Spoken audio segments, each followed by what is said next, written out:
Good morning. Well, I guess it's just afternoon. Jan is preparing lunch for us, and I love to eat her soup.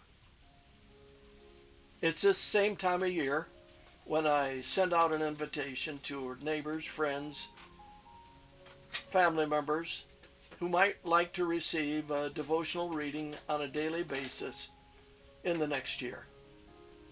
So as we come into 2024, I would like to note that we are living in an important and eventful age. Wars, rumors of wars, the signs that Jesus described just before his return. We're seeing them fulfilled. And I would like to share From the Heart, a book written by Ellen White, that is, statements from Ellen White, to bring us close to him. Why do we do this?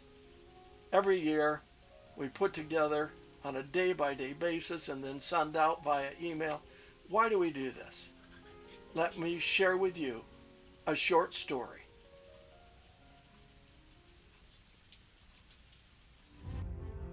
On May 20th, 1927, a 25-year-old pilot named Charles Lindbergh fired up his single-seat, single-engine airplane, the Spirit of St. Louis. Lindbergh took off from Roosevelt Field in Long Island, New York. He had no radio, no fuel gauge, and no French visa if his flight was successful. Well, he flew as high as 10,000 feet, as low as 10 feet, fighting thousands of miles of fog over the Atlantic Ocean. 33 hours and 30 minutes later, Lindbergh touched down at an airfield outside Paris, becoming the first person to successfully solo a non-stop transatlantic flight.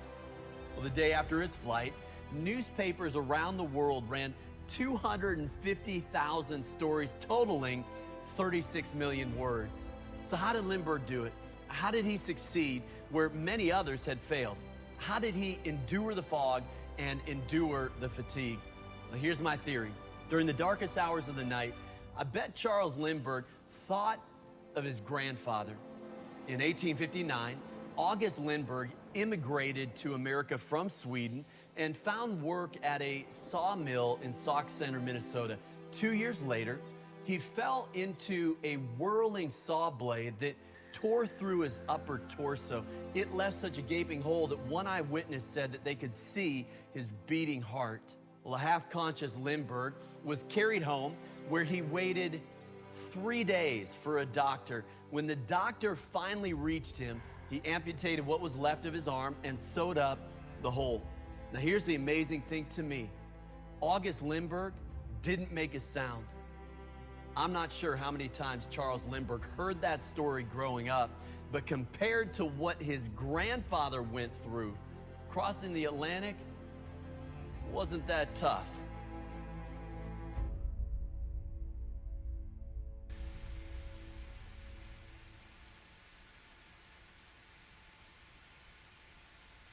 What do you think of that story?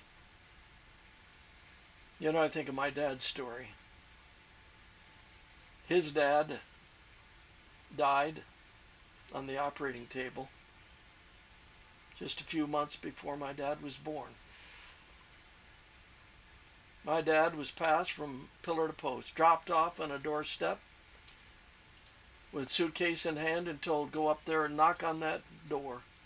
That's where your aunt and uncle live, and tell them you're there to spend some time with them. My dad was put in a bed with another uncle, and as he wanted to turn in bed, he carefully lifted himself and turned over so as not to disturb this older uncle who was living with the family. From pillar to post he was passed, and yet he grew up to be a faithful Christian man. He bought the schoolhouse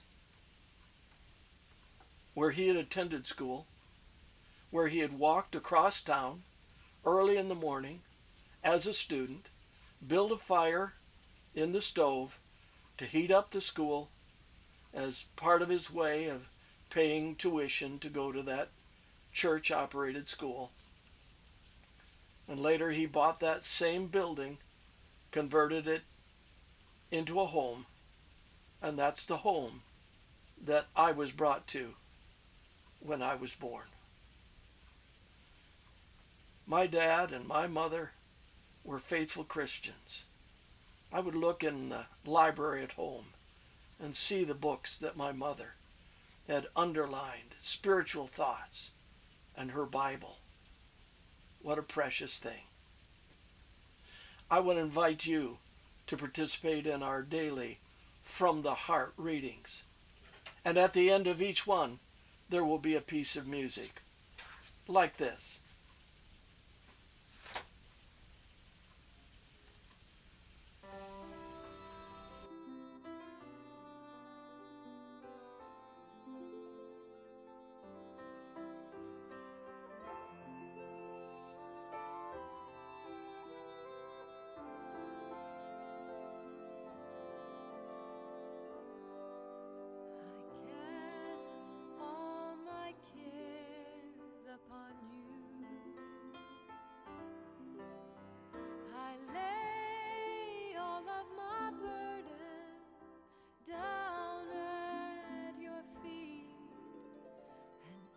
Time that I don't know what to do, I will cast all my cares upon you.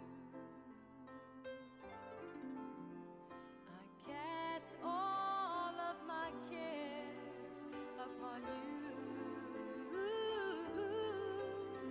I lay all of my burdens down at your feet, and anytime that I don't know what to do, I will cast all my cares upon you.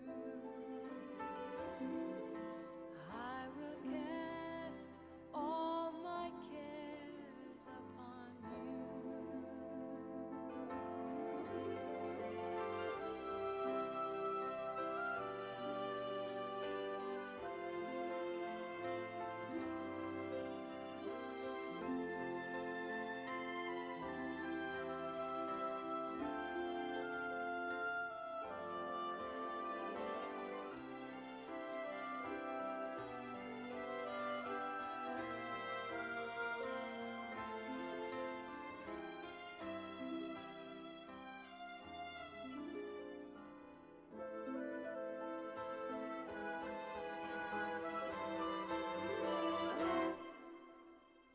That's a sample of the music that will play at the end of January the 1st devotional reading. And let me just note that all of the music we'll be playing, we've received approval to use in this manner on our YouTube channel. If you're interested in receiving our devotional, all we need from you is your name and your email address, and you can send it to From My Heart, 777@gmail.com. Capitalization is not important. From My Heart, 777@gmail.com. Send us your name and address, email address that is, and starting January the 1st, you should receive this about 4 in the morning. Secret. You can listen to it anytime you want.